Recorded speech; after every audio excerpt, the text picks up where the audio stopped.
में ये सवाल उठना लाजमी है कि विमान पर निशाना किसने साधा, रूस ने या फिर रूस समर्थक विद्रोहियों ने, या फिर इसके पीछे कोई और ही मिस्ट्री है।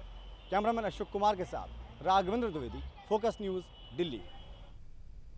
MH17 पैसेंजर विमान के मार गिराए जाने का मामला लगातार गर्माता जा रहा है। इस बात के आसार हैं कि इस घटना का असर किसी एक देश तक सीमित नहीं रहेगा, लेकिन रूस को इसका सबसे ज्यादा खामियाजा भुगतना पड़ सकता है। मार्च में हुए मलेशियाई विमान MH370 हादसे की धुंध अभी छंटी नहीं थी कि रूस की सीमा से सटे यूक्रेन में एक और मलेशियाई यात्री विमान MH17 क्रैश हो गया। विमान में सवार सभी 298 लोग मारे गए। आरोप है कि रूस समर्थक विद्रोहियों ने मिसाइल हमले में MH17 को मार गिराया। पैसेंजर विमान के क्रैश के पीछे रूस समर्थक विद्रोहियों के हाथ होने के आसार ने अंतर्राष्ट्रीय राजनीति को गरमा दिया है। And this is not an accident, it's a crime. ये एक्सीडेंट नहीं, क्राइम है और अपराधियों को छोड़ा नहीं जा सकता है। इसलिए निष्पक्ष जांच होगी जिसमें रूस को टांग अड़ाने की इजाजत नहीं दी जा सकती है, क्योंकि ये घटना रूस समर्थक विद्रोहियों के कब्जे वाले इलाके में हुई है। Impartial international investigation. विमान में अमेरिका, हॉलैंड, इंग्लैंड और फ्रांस समेत कई और देश के नागरिक सवार थे। लिहाजा घटना के फौरन बाद अंतर्राष्ट्रीय स्तर पर प्रतिक्रिया आने लगी है। भारत, फ्रांस, इंग्लैंड समेत कई देशों ने यूक्रेन के एयर स्पेस का इस्तेमाल नहीं करने का फैसला किया, लेकिन ऐसा लगता नहीं है कि मामला यहीं खत्म हो जाएगा। ये वाकया अमेरिका, यूरोपीय यूनियन और रूस के संबंधों में बड़ा बदलाव ला सकता है। If there is evidence linking Russia to this, अगर इस घटना का रूस से संबंध होने के सबूत हैं, तो यूरोप को बहुत कुछ करना होगा। रूस पर पाबंदी लगानी होगी, ये बताना होगा, उसे इस घटना की कीमत चुकानी होगी। साथ ही यूक्रेन को समर्थन बढ़ाना होगा। दूसरी तरफ रूस ने इस घटना के लिए यूक्रेन को जिम्मेदार ठहराया है। रूस के राष्ट्रपति व्लादिमीर पुतिन ने कहा कि अगर यूक्रेन ने इस इलाके में शांति कायम रखी होती तो ये हादसा नहीं होता। अगर यूक्रेन में शांति होती और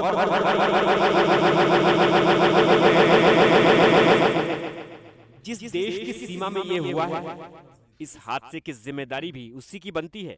लेकिन पुतिन को अंतर्राष्ट्रीय स्तर पर कहीं से कोई समर्थन नहीं मिला है। यूरोप से लेकर जर्मनी तक रूस की जिम्मेदारी तय करने की बात कही गई है।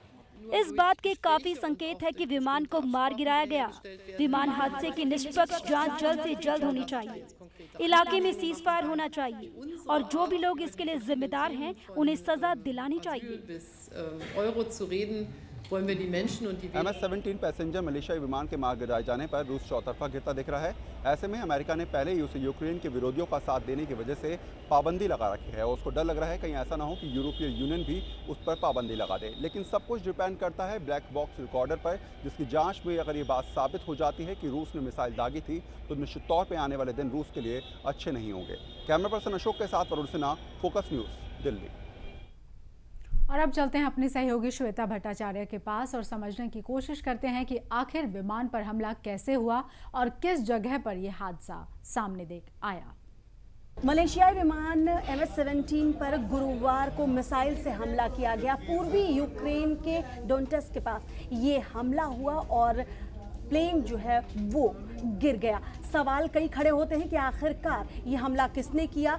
ये हमले की जिम्मेदारी जो है रूसी समर्थक विद्रोही, आखिरकार उन्होंने क्यों ली और हमले का मकसद कहा था, जहाज इस क्षेत्र में कैसे आया। आइए हम आपको इमेज इस वक्त दिखाते हैं कि आखिरकार एम्स्टर्डम से उड़ान भरी थी MH17 ने और कुआलालंपुर इसे जाना था। एम्स्टर्डम से उड़ान भरी थी इस विमान ने और इसे कुआलालंपुर पहुंचना था, लेकिन जो कांटेक्ट लॉस्ट हुआ मलेशियाई एयरलाइंस का, वो ये जगह थी जहां पर कांटेक्ट लॉस्ट हो जाता है और ये पूर्वी यूक्रेन का हिस्सा है जहां पर मिसाइल से हमला हुआ। कहा जा रहा है कि बक मिसाइल का इस्तेमाल हुआ है जो ज़मीन से हवा में मार करता है, लेकिन अभी तक कंफर्म कोई भी खबर नहीं हो पाई है।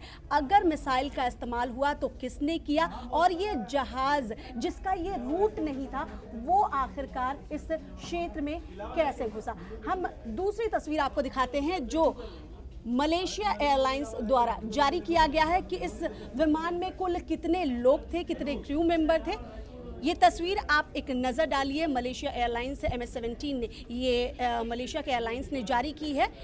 नीदरलैंड के जो लोग थे वो 154 बताए जा रहे हैं इस विमान में थे। मलेशिया के 43 लोग इस विमान में सफ़र कर रहे थे। ऑस्ट्रेलिया के 27 लोग सफ़र कर रहे थे। इंडोनेशिया के 12, ब्रिटेन के 9, जर्मनी के 4, बेल्जियम के 4, फिलीपींस के 3, कनाडा के 1 और अभी तक जिन पता नहीं चल पाया है 41 लोगों का कि वो किस देश से बिलोंग करते हैं। लेकिन अभी तक जो जानकारी मिल पाई है, मलेशिया एयरलाइंस ने ये डाला है और कुल जो 15 क्रू मेंबर बताए जा रहे हैं, इसमें कुल 15 क्रू मेंबर थे जिनकी मौत इस हादसे में हुई है।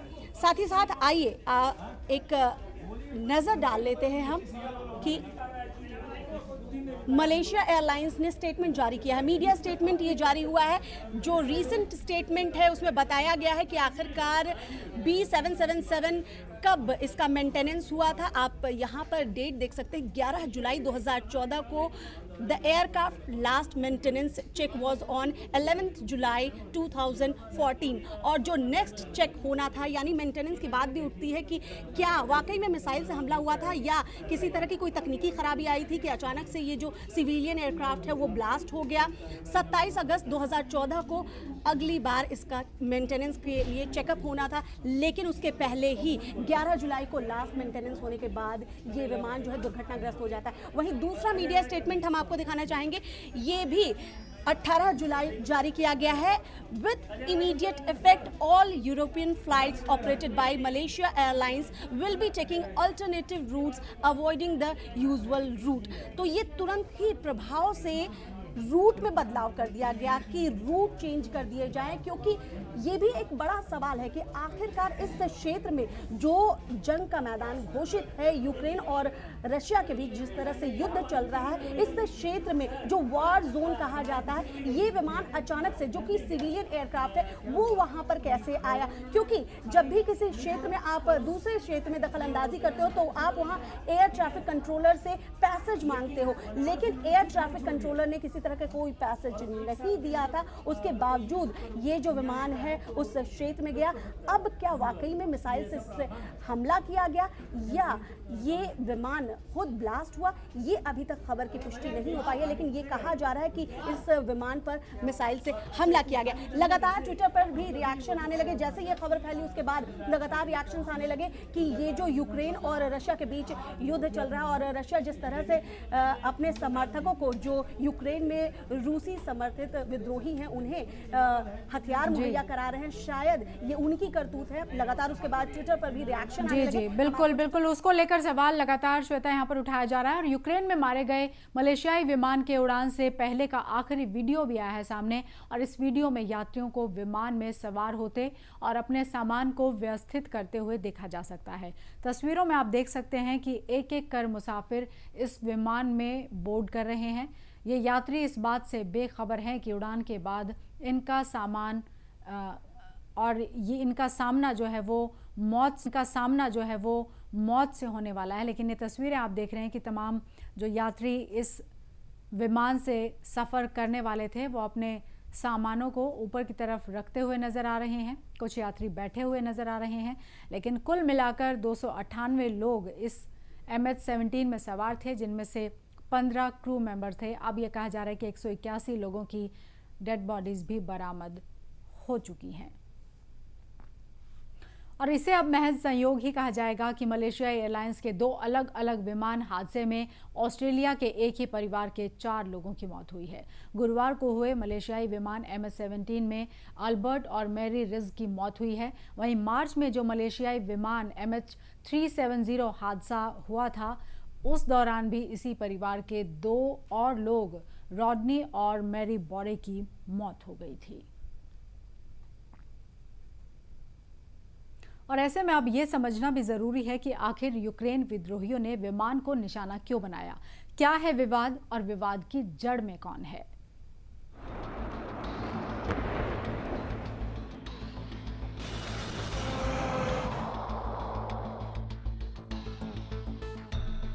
क्रीमिया, यूक्रेन का दक्षिणी पूर्वी प्रांत, जिस पर रूस का कब्जा है। रूस सरकार ने यहाँ भारी संख्या में फोर्स तैनात कर रखी है। दूसरे विश्व युद्ध के बाद ये पहली घटना है जब रूस ने किसी देश के किसी प्रांत को अपनी सीमा में मिलाने की कोशिश की। लिहाजा इस विवाद के चलते पूरी दुनिया दो हिस्सों में बढ़ती नजर आ रही है, जिससे पूर्व सोवियत युग का एहसास फिर से ताजा होने लगा है। दरअसल क्रीमिया को लेकर गहराए विवाद के पीछे यूक्रेन की राजनीतिक अस्थिरता और अराजकता है। यूक्रेन में पिछले महीनों में सामने आई हिंसक घटनाओं के बाद तत्कालीन राष्ट्रपति विक्टर यानुकोविच को वहां की संसद ने महाभियोग लगाकर पद से हटा दिया और अंतरिम सरकार बना दी गई। इसके बाद राजधानी कीव के हालात सुधरने शुरू ही हुए थे कि दक्षिण पूर्वी प्रांत क्रीमिया पर रूस ने अपने सैनिकों को भेज दिया और शुरू हो गया एक नया विवाद। इस नए विवाद की बुनियाद पड़ी थी नवंबर 2013 में, जब यूक्रेन और यूरोपीय संघ के बीच होने वाली मुक्त व्यापार संधि इसलिए नहीं हो पाई क्योंकि ऐन वक्त पर राष्ट्रपति यानुकोविच अपने रुख से पलट गए। वजह थी रूस से मिली 15 अरब डॉलर की सहायता राशि। ये बात विपक्ष समेत उन तमाम लोगों को नागवार गुजरी जो यूरोपीय यूनियन के पक्ष में थे। लिहाजा शुरू हो गए सरकार विरोधी आंदोलन।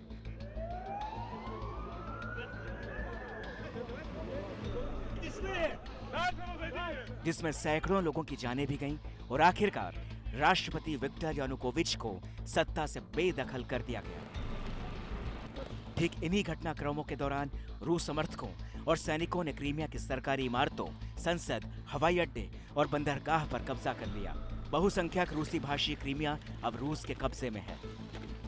1954 से पहले क्रीमिया रूसी सोवियत संघ का हिस्सा था, लेकिन 1991 में जब यूक्रेन सोवियत संघ से अलग होकर स्वतंत्र देश बना तो क्रीमिया ने उसके साथ ही रहने का फैसला किया। यूक्रेन भाषाई आधार पर रूस से बिल्कुल अलग देश बन गया। यहाँ 78% यूक्रेनी भाषा बोलने वाले और 17% रूसी भाषा बोलने वालों की आबादी है, जबकि क्रीमिया में करीब 59% रूसी मूल के बहुसंख्यक रूसी भाषी हैं। भाषाई आधार पर अलहदा होने की वजह से यह दक्षिण पूर्वी प्रांत अपने आप को यूक्रेन से दूर और रूस के करीब मानता आया है, जिसकी सबसे बड़ी वजह है कि पिछले 1.5 दशक से यूक्रेन में पैर पसार रहे दक्षिणपंथी और नियोनाजी चरमपंथी, जिनकी ख्वाहिश है कि यूक्रेन में सिर्फ यूक्रेनी भाषी लोग ही रहें, जबकि बाकी अपने मूल देशों में चले जाएं। वे अन्य भाषी लोगों को यूक्रेनी नागरिक मानने से इनकार करते रहे हैं। अब ऐसे में बड़ा सवाल है कि यूक्रेन यूरोपीय संघ के साथ जाता है या फिर रूस के साथ। इस बीच रूस पर आरोप लगाए जाते रहे हैं कि वह यूक्रेन को अस्थिर करने के लिए वहां मौजूद अपने समर्थकों को हथियार और धन मुहैया करा रहा है। ये वही लोग हैं जिन पर MH17 को मार गिराने का आरोप है। Bureau report, focus news. और अभी के लिए इतना ही, इजाजत दें, नमस्कार।